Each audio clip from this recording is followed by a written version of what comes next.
Welcome to Talking Heads. We're here with John McGuinness, TT legend, racing legend, 30 years of racing this year. And a long time Bennett's ambassador as well. So we thought we'd take the opportunity to catch up with John now that lockdown has eased up.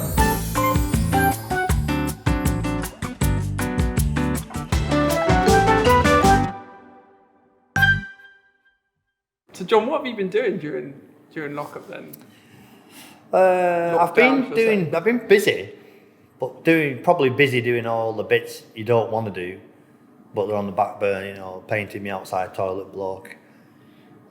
We cleaned out our woods. We made a little path with the family. We've done loads of little cool stuff, and in one way I've enjoyed it. It's nice to have the kids at home really, and I'm super lucky. We're all super lucky because we have a bit of space here and a few toys. And when you look out the window, when you're looking at horror stories all over the place. When I looked out my window, nothing had changed. So we are super lucky. But yeah, I've been doing a bit of work on some of my bikes. I've been took some fences down, like I said. We've done a bit of painting. Grass is looking good. Yeah, grass is good now. Yeah, we fed the grass. A bit of slurry on it, cow poo on it. Made it green. Bought a new mower for my tractor. Built a go-kart track, which is nice to have a track in your garden. It's quite fast. We've got 2 twin-engine Honda Pro karts. So who's got the lap record at the moment? At the moment, it's Davey Todd. Davey Todd at the minute looks like he's going to top the leaderboard. For real, was it the virtual lap he did? Oh, the virtual laps. Yeah, he was. Virtual karting. It was pretty epic on the old virtual TT, wasn't he? So. It was. But he's obviously got nothing else in his life, has he, apart from training, brushing his hair, and his teeth are very white, aren't they? He's a nice kid.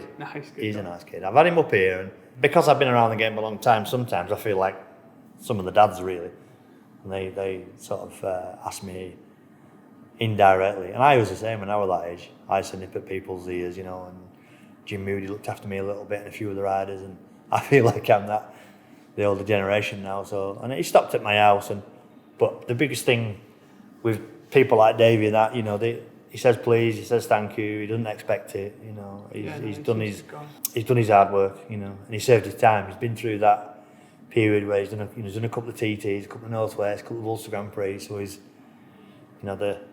got that much talent, and he had this much experience, which doesn't line up. Now it's sort of all planets are aligning, so. Yeah, so Davey's fastest on the karts. We've got the guy who owns basically the team, this Ducati team I'm riding in. So what, Andre? Because I don't think a lot of people know about what's going on with that sidetrack. Yeah, so it's a little bit under the radar. It's a little bit. I've looked at the championship for a couple of years, this Ducati Cup, and I had Honda contracts, which was impossible for it to happen and things, and then my injury and stuff. But now I think there's a big spread of age, there's a big spread of talents, there's fast lads, slow lads, old lads, young lads, so I think somewhere I'll slot into the middle of it. I think it's a good machine, everybody's on equal bikes. They're not as powerful as a super bike, they're sort of 600 power, so. And one of the things what lured me into it is that when I stopped doing sort of British Championship and went and did World Endurance and other events, I missed going to our circuits. Yeah. I think we've got some of the best circuits in the world. 100%. Your Cadwells, your Ultons, your Brands Hatches, your Thruxtons, they're all old school, proper, nads at times, tracks. And, like your Le Mans and your Magny-Cours and I raced in Qatar and all these, I'm thinking, yeah, they're great. It was great and a great experience, but it ain't like Cadwell where you grass to and all the cambers we use and stuff. So I missed those. So it was ticking all the boxes for me. So we've got two. Yeah, it was about staying sharp then. Really wanted you to go around. 100% staying sharp. Priority for me was the TT in the Northwest. I needed to get sharp, but there's ways of getting sharp, isn't there? And there's no point going into super stock or super bike and getting beaten up and getting shoved about and some young lads embedded in the side of me, which is not what I want it to be, because that can actually be reversed, make you lose your confidence. Where if you're running at the sharp end of a one-make championship, you're on the start line, you've gone through all the motions, you've done all the setting up, you're on the grid, away you go, and you have a good result, you know, you think you just have that spring in your step, and it just psychologically helps you. And that's where I wanted to be. And that's where I thought it was going to be. Obviously, things have changed. But riding with Andre Compton, Andre was a professional speeder rider. Yeah. So he's got the minerals. He can actually ride a road race bike. He's very, very good. Yeah, he was very at our good. customer track day last year. He can do it. And I'm like, again, he's a lot of talent. You know, at some stage, he's going to end up on his head, which we all do. There's no pressure. No. It's not a manufacturer. And I didn't want to make a song and dance about it because at the end of the day, he's paid for it all himself. You know, he's paid for the bikes. He's, you know, not really getting any help off anybody at the minute. So I'm not going to make too much of a thing about it. But, you know, nobody's going to turn the nose up if I'm sat in the paddock with a can of beer in my hand and the barbecue going. And that's where I always thought my racing was about anyway, you know. So. It's going to put a big target on your back, though, even though you say it's not like super stock, but you're on a grid with people, and they will be younger riders, experienced riders. Yeah. But, you know, you're John McGuinness, so people are going to go, I want to be McGuinness. Yeah, I get that. I get it, you know, and I just hope there's mutual respect for everybody on the track, you know. I don't think, you know, you win the Ducati Cup, we're not going to go on to be MotoGP winners, you know. I think there's riders in there that, I know there's a couple of lads here, Mark Cheatham, who's been around forever, and, you know, there's that Levi Davey, the Aussie kid, you know, and there's that young Ben Godfrey, and you know, to be honest, hey, I'll hold my hand up. Am I going to be out of room with them? Probably not. Well, I don't care, you know, as long as, hey, if they give me room and all that, though, and I'll give, let's just be intelligent about it and enjoy it, and what will be. But yeah, I'm sure I'm going to get some paint striped off me at some stage. But, I mean, you got a chance to get out on the bike this last week, didn't you, at Alton Park? Yeah, I loved it, honestly. I've been a bit, with this lockdown, and nobody's really known about it, have we? We don't know what's going to happen, do we? And everybody's just been chipping away, you know, maybe 2 or 3 more people around at the house, been for a walk, and a few little shops opening. And I got a little bit, because I've been racing for so long, it's hard to keep the motivation and keep that, you know, that what you need. But I ummed and ahed about going to Alton as well. I was like, I thought, oh, shall I go? And even though it's all open, that you're allowed to do that, obviously. Yeah, it was. It wasn't so much the virus thing. It was just me. I was like, but when I got to Alton Park, it was a beautiful day. Bike looked mint, and I was like, oh, that looks nice, that, you know. I got the leathers on and fired the bike up out of pit lane. I was just like, I loved it. Yeah. It all just come back. Great circuit, great bike. Came in, you know. That was good. Nice. Just nice, you know. This is what amazes me about you, and we do talk a lot, and then sometimes you talk yourself out of things, what you've achieved. We've just been going through the trophies and memories and all those things. You know, you've achieved so much in so many different, you know, levels and different types of races, and yet you sort of, oh, should I go out on the track? Is it because it's been a long time off? I just don't want to fail. Do you know what I mean? I don't really want to make a fool of myself, you know. You've got nothing to prove. I know, but I've raced for 30 years and I've raced motocross for longer. You know, most of my life I've been on 2 wheels, and you know, when you're here and I haven't had a bite of the cherry the last couple of years. You know, the last time I rode good was end of 16, and at T16 I was on the podium with Hutchie and Dunlop, and I felt I was at my peak, still good. 17 went wrong, 18, 19 went wrong. I thought, do I really want to do it? And when I rode the bike, it brought it all back that I really want to do it. I can't let go of it, you know, and I never ever wanted my career to finish. I've said it before, I crashed at Northwest, through no fault of my own. That would have been a horrific way to end my racing. And a bolt hanging out of the Norton on the mountain, you know, engine bolts dragging along the ground, is not where I wanted. No. I didn't visualise my end of my career of motorbike racing. Stood at the bungalow with a total mess. Yeah. The whole thing was a mess, and you don't forget. Doesn't matter what happened. You know, you can point fingers everywhere, but it was a disaster. And I felt like I'd let people down. Yeah. They'd let me down. You know, I'd sold my merchandise with John McGuinness note, and it was Hollywood. On paper, it was Hollywood. And I'm sat there with a broken engine bolt thinking, I've delivered nothing. You know, is somebody trying to tell me something? And then I go to Macau to ride a Birdies V4. I'm absolutely bang on the money, you know what I mean? With everybody, Hickey and a lot of them. So. It must be so frustrating. Like you say, it wasn't no fault of your own with what happened at the Northwest, and then obviously it didn't really work out with Norton. No. And then obviously Pete Exton's this year, great bike, he always puts a great bike out, and then obviously, you know, COVID-19 happens. So how do you feel now? You know, there's no TT, there's no classic TT. Yeah, I think we just got to wait, and we've got to be patient. And like I say, there's absolutely nothing we can do about it, you know. And motorbike racing's this much in the world, isn't it? Yeah, it's know? not. Yeah. You know, in my world, it's everything is. And I sometimes need a kick in the backside. Yeah. And I got my little kick again on Wednesday. I thought, bloody hell.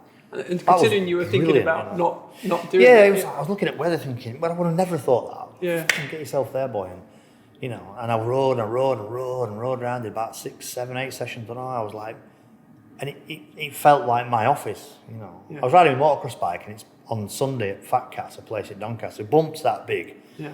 With a lot of British motocross riders who are 20-year-old. And I'm thinking, you know, you silly old bastard, what are you playing at? Do you know what I mean? It's the wrong environment. When I'm in my environment, feels right. Everything felt right. So it was what I needed. And Andre, he's honestly, you won't meet anybody more enthusiastic. He's desperate to do well.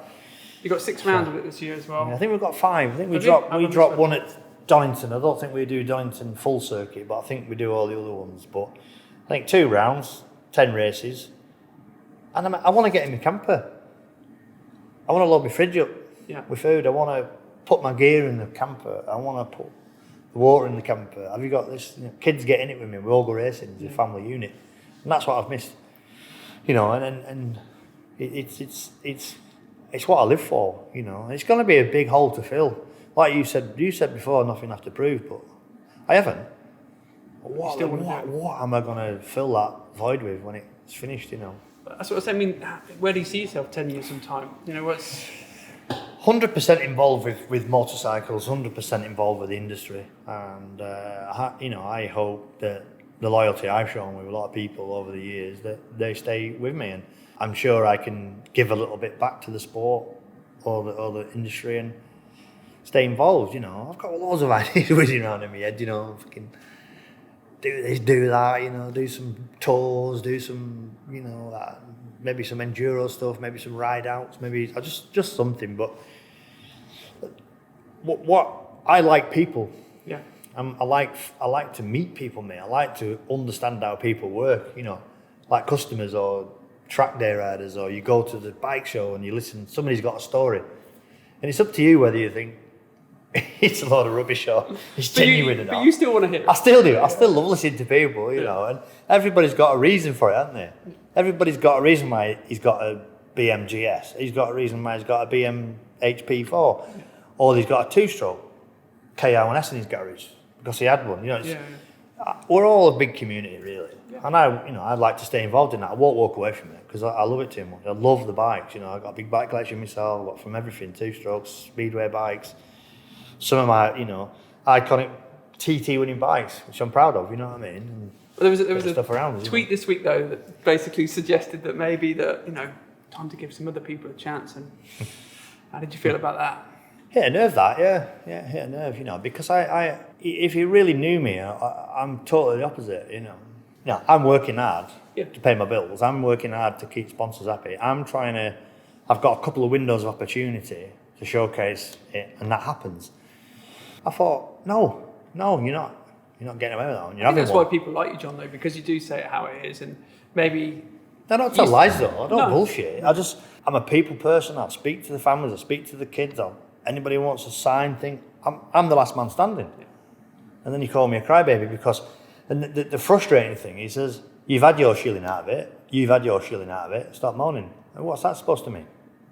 No, it's been a professional motorbike racer since 1999 for 21 years. I won 23 TTs. I'm a professional sportsman. I've had a few shillings out of it. Tyson Fury lives 2 miles away. He's getting 60 million a fight. Has he had a shilling out of it?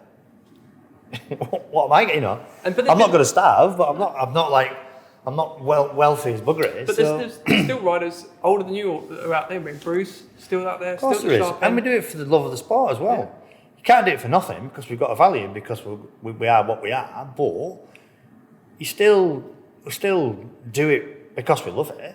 You know what I mean? It's not for the money. The money's a joke, really. But maybe I'm getting a bit old and a bit grumpy. I just like everybody for who they are. Anybody who's working, anybody who's got off their ass to make something, everybody who's racing his bike at club level, anybody who's made it to whatever level, got to be applauded. Why kick some? If you've not got anything nice to say, don't say it. What's the point? That's what I tell my kids. Just forget it. Keep it to yourself. So aside from building up the Ducati Cup bikes and sorting out your lawn and jobs around the house, building the wall, any other projects on the go? What's on the bench? Well, we've got a CBR 600 on the bench at the minute. What year is that? Do you know what? I'll probably line it about 03, I think. 02 or 03. 02. I think it's 02. Is it an FX? FX? F. Fuel injected. F summit. They're all the same, man. It's black frame intake, so they were silver frame, weren't they? Is that 01 or 02? 01 they were black frame, and there might have been an FX. And the 01 was the first fuel injected one. 2000 was still carbureted. I think. But I'm sure, because I replaced Jim Moody in 2000. That was on carbs, and that was a Castrol bike. That was alloy, silver frame. Silver frame. Then he went to black frame in 01. I had a great year with Kirk McCarthy. So we lost Kirk in 2003. He was a great company. I had such a laugh. Them days are gone, actually. There were me, DJ, Stuart Easton. There'd be Glenn Richards, Jim Moody. And we all used to stay on a Sunday night and just get weathered. It was just a mass. Proper. Yeah, honestly, it was just a mass bender. Just a huge party every Sunday. It was class, and you know. Doesn't happen now. No, everybody's away, but they were mega. So yeah, but I've got. I mean, what I want to do basically is build a replica of my 2002 World Super Sport bike. Now, why I really want to build that is a massive question mark over it, because it probably was one of my worst years ever of racing, because I got pneumonia. I went to South Africa, I went to Kyalami, and I got on the plane. I thought, I don't feel very well here. Was that for the first round? Was Carlo the first round that year? No, Valencia. I think Valencia was first round. We had a round in Valencia, then Australia, then we went to Kyalami. I think it was Valencia, wasn't it? Yeah. Valencia, yeah. It was a nightmare. Bike blew up, and anyway, nightmare. So yeah, I'm on the plane, like I'm sweating and feeling a bit feverish. It got worse and worse when I got there. I was there on the Friday. I rode the bike in the first pre-practice, and I came in. We were doing a bit of a debrief, and I just wasn't there at all. They went, "Oh, you better go and see a doctor." So he said, "Oh, we think we've got pneumonia," which it was bizarre. I remember the circuit doctors called them stools, which is your poo, innit? He said, "These stools, white." I was like, well, they are actually. Are they floating? I mean, some do anyway. Any time, don't they float? But they don't come out white usually, though. Well, I mean, not white like an old dog shit. Right? You know what I mean? Those anymore, no, you don't want your bones. You don't want your bones anymore. But and it was like, you better just go. Anyway, I went to this hospital in Johannesburg. And it's supposed to be the best hospital. It was still pretty shocking. There was a Chinese man next to me in the bed, and he just pooed bed 3 or 4 times a day. And just told the nurse he was doing it for badness. And then there was another guy trying to commit suicide out the window, about 14 floors up, and he came with drill and screwed the window shut, the sash in the window shut. Anyway, so yeah, it was a bit of a torrid year or two, but it's still part of my journey, you know. Yeah. I won't say career. Career's weird. It's a weird thing, career. So I don't call it a career. You just said you're a professional sportsman. That means I know, but but it's weird, isn't it? it's a journey, though. You see some people, they've had a career. What career do they have? Never done anything. They call it a career. Anyway, yeah. So I did do world championship season. All but one round, so it was a Did all the round. Well, I missed Japan because it clashed with a TT, so they put a Japanese rider on to replace me, and then. I was dashing about. I remember dashing around we did Monza, and I jumped off the bike at Monza and drove non-stop. No, I finished. Do you know what? I might have finished about last. You told me you were 1.5 seconds off pole. in off pole, and that was last on the grid. Last, yeah. This is when Super Sport 600 was like crazy competitive. Well, there's 2 factory Yam teams, factory Suzuki team, factory Ducati. Kawasaki. There's McPherson and somebody else. There was Fabian Fore with the 10 Carter setup. There was Chambon, Charpentier. It just went on and on and on the list. Anyway. I tried my best. So hard to learn circuits.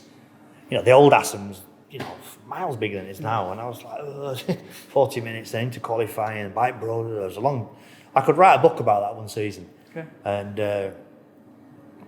you know, I came from Monza, jumped in motorhome, went to Northwest, finished second at Northwest, went from there, from Northwest to Silverstone, to that soaking wet disaster meeting there. And I had to fly out of there to go to the Isle of Man for this practice. And honestly, it was just... And you want to build a replica? Yeah, I want to build a replica. Yeah. Vintage year. I scored a few World Championship points. Yep. But everybody sees me as a TT rider. Yeah. Yep. You know, I'm just a TT rider. But I won a British Championship 21 years ago. You know, I finished third at Superstock British Championship in 09. I nearly won the Supersport Championship in 01. Mm-hmm. So I wasn't bad. You know, we finished fourth in the World Championship in 012 in the World Endurance thing. So I was all right on the short circuit. But it's just part of the jigsaw that's gone. Yep.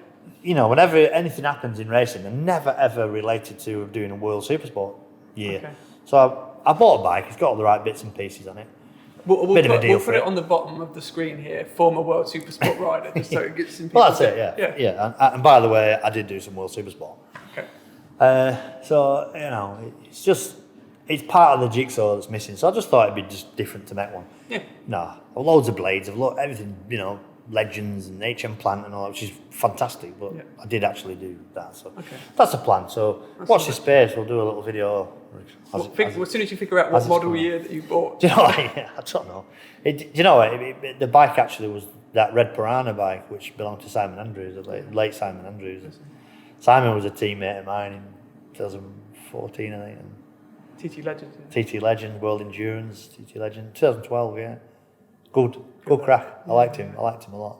So that's on the bench then for parades or just kind of part of the don't know really. I think it's a runner. It's a good bike. I mean, I always try and think ahead. You know, this classic sort of TTs gathering a bit of momentum. Yeah. You know, the late modern 250s in. We're into that sort of era, yeah. ZX7Rs, so and you know big maybe boy ZX6s in there and. Well, they're allowed, aren't they? Up to 800 and something. And you've got 1100 Bandit engines. I don't understand it. Don't get me involved with all that. It's like my pattern as well. That's about as popular as a fart in a spacesuit. Guaranteed win, isn't it? Yeah, well, it's good because I'm on it. But there's a few people, it's not fair, that bike, no, it's not in the spirit of the sport. But yeah, I mean, you know, that bike might come eligible. And the one thing about it, it's a simple thing. It's not full of electronics. I can put a battery on it and go, it'll start. And then if any lads want to ride it, it's just a good, safe bike to ride. So do you think we'll see that? Because you're going to be at all of our Bennett's Rewards track days, 5 track days. Think you'll have it ready this year, or? Are you angling for it? Do you want it there? Oh, I'll have a go, yeah. No. Put me under a bit of pressure now to get it ready. I could do, yeah. Basically, the bike's okay. It just wants just a good minting up and a spanner check and fresh oil, and I'm going to paint it. Definitely some fresh tyres. So you think it's going to be like a busy back half of the year for you? Because you've got obviously 5 rounds of Ducati. You're going to be at some of the Scarborough events for the parading and. Yeah, I mean, they're the priority at the minute. Are those 5 rounds we're going to do? I'd like to ride my Kawasaki. I'd like to ride my ZX10 at some stage.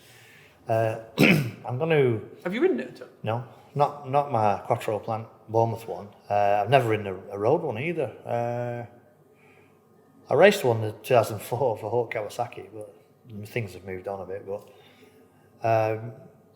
I think Pete obviously is a family business, and the family business has had one in the Ghoulies over the last couple of months. That's Bournemouth Kawasaki. So, I've got to give the man a bit of space.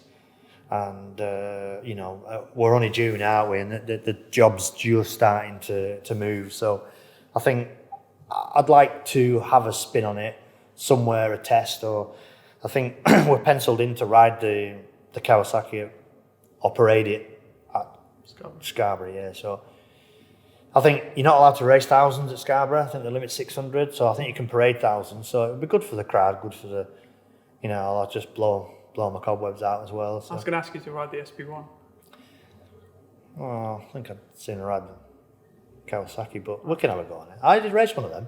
I know you did. I raced an SP1. Yeah, no, they're definitely part of my journey or career.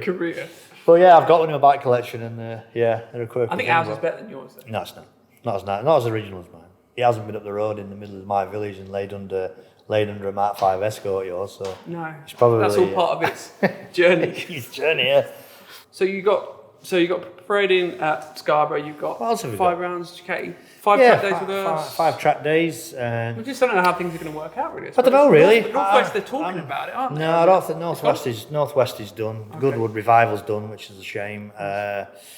The Stars of Dawn? Macau's on. Is it? Yeah, Macau's How's that on. going to work? I don't know. We've all had emails and we're all. I think at the minute we've all gone, oh yeah, we'll have a do at that, blah blah blah, and give us a shout nearer the time, Yeah. I think. I won't book my flights just. Yeah, but I mean, I don't know how flying's going to go, and would you be wanting to sat on a plane in November with 500 troops on it? I don't know how it's all going to work, but hey, I'd get on a plane tomorrow. Yeah, so you basically. I would go, but it's whatever. I don't know what I'm going to be riding if I go to Macau. Sort of semi shook hands with Birdie last year to do it again, but I don't know if Pete would go with the Kawasaki, but. I mean, there'd be I'm sure there's a few shop openings and stuff and that. I mean, people know more than us. I'm waiting. I'm ready to go. But you're not, you seem enthusiastic. We've spoken a lot during lockdown, and you've always seemed enthusiastic. I mean, it must be frustrating. You're usually out so many times during the year, but like you said, it's not been bad here. You've been with the family. You've been playing with some toys, got some stuff done. But is that just made you want it even more? You're not. It does, but like I went back earlier on, I'm on a bit of a roller coaster at the minute. Yeah. I don't know. I need direction, mate. I need somebody to go. I like to be told what to do. This is where you go. Doesn't Becky do that? Well, yeah, I get my ass handed to me by her a few times, but we're all in a bit in the doldrums, aren't we? We don't really know, do we? I mean, I've worked hard on them bikes. There's people come out of the woodwork with the industry who's gonna, help us out with chains and sprockets and hoses and bodywork and footrest hangers and that. And I've had to lean on a few people, and I've quite enjoyed it. The bikes are there, they're ready to go. I've had a spin on it. Now the belly's burning. I rode 4 times last week. We did 2 enduro rides, 1 motocross, a trip to Alton on the Wednesday. I went out with a lad called Craig Cook, who's an England speedway rider, on Thursday with motocross bike. So,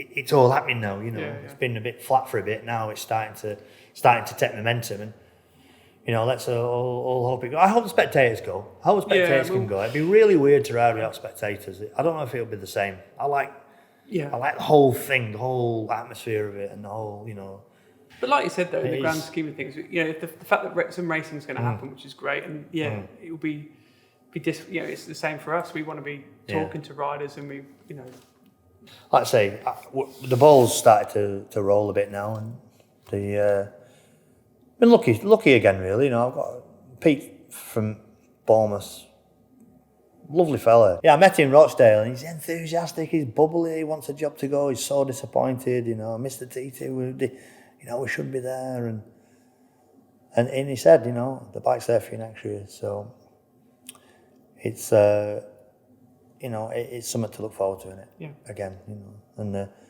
Ducati Cup thing's filling the hole till we get to the real business, which is Northwest and TT. But your journey has taken quite a few ups and downs, but are there any things that you kind of wish you had tried and hadn't, or an opportunity that was given to you and you turned it back for whatever reason and thought, with hindsight, maybe maybe. My biggest problem would be probably my training, probably a bit of my weight, really. I've always been a bit of a lump. I've always got away with it, but it's always been a little niggly glitch, and it comes up a lot, and then when you get told you're a bit fat, you laugh it off 20 times, but then the 21st time it will go a bit deeper. So who said that then? No, it's just bosses and people and the riders. I mean, they're right, I'm no excuse. I had contracts with Honda, and they asked me to do things, and I didn't do it. I delivered the results, but I didn't do. Jump through the hoops for the. The fitness. if they have to change an engine, it's up till 2 o'clock in the morning, and I'm on fish and chips, and they've got an argument. So yeah, it's sort of one little chink in it that I probably should have tidied up, if anything. I spent probably a year too long on 250s. But that goes back to I think I'm a loyal person, and Birdie wanted me to run the number 1 plate in 2000, which I did. I bust my leg. I wanted another TT, then bust my leg, and things started going wrong for a bit. But I had options of going to the maybe 600 or Superbike earlier, but Birdie wanted me to run the number 1 plate with the Vimto and the new Demon sponsor, so I did that. Yeah. And probably, in hindsight, I maybe should have. I won it in '99. I should have moved on, but I don't think I'd change anything now. I think that it has been a great journey. It has been brilliant. It's still going on. Yeah, I've loved every minute of it. Obviously, the injuries and a few bits, and I talked to you forever about friends we've lost and for whatever reason, but I think that, I've, like Ewan's 19, my boy, my daughter's 10, they're secure, they won't starve, I provided, we've travelled the world. I started off, with nothing, I never got gifted it, and it'd be really, really difficult to do it now. Yeah, the way you've done it. Yeah. But I've done a bit for charity over the years and give a bit back, I think. Yeah, you can sleep easy. I think so. Yeah. I think so. Yeah. No, but it's been good. It has been good. And long may it continue, but Joey was 48 20 years ago, and I'm in exactly the same position as he was when he won 3. Factory team, all the pressure on his shoulders, all them years of experience, and he does a trip, he wins 3. And me and Rutter, we're both 48 now, we're both 28 then, looking at this old codger in the middle of the podium who's won another big Superbike TT, which amazing. It can happen if we want it to happen, or we need a bit of luck. We'll see what tomorrow brings, but I'm in gear, still at it. Eyesight's good, passed me medical. Good man. My leg's strong again, so we'll carry on. Brilliant. John, thanks for taking the time to speak to us. Cheers, mate. I'll have to shake hands, haven't Yeah, we'll go for that. Little elbow tap.